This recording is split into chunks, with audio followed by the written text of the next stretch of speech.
I'm really hungover. And what do you do when you're hungover? You make dirty smash burgers. You probably have water and a banana or some fresh fruit or something instead, but I make burgers.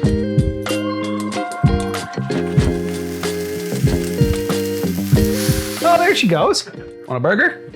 Welcome back. We're gonna be making smash burgers today. Stole this from my boy George Motz. He's the Burger King. Go and check him out. 5 things. You got cheese, you got meat, you got salt, you got a bun, and onions.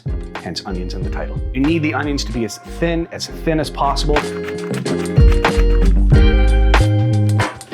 This is just regular ground beef that I got from my local butcher. Don't go for lean ground beef on this one though too. You wanna make sure you can see some fat in there because fat is flavor. I like to go 2 ounces, 2.5. This burger does call for American cheese, and that in itself is false advertisement and a pile of malarkey because it was invented by a Canadian, in case you guys didn't know.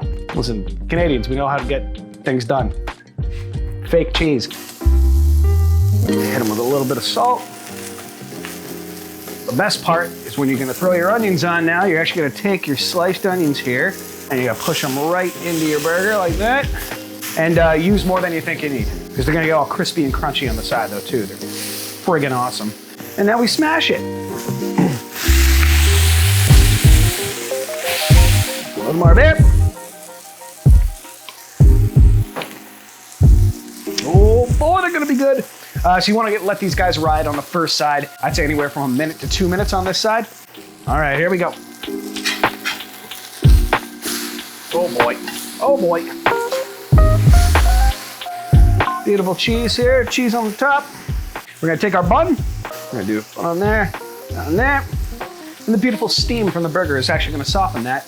Don't need to toast it, don't need to do anything like that. Just take the bun on top. Beef steam is gonna be enough. Gets. There you have it, guys. Oklahoma fried onion burger. I mean, I don't know what else to tell you. Oh, got the chills. Whoa, these are gonna be good.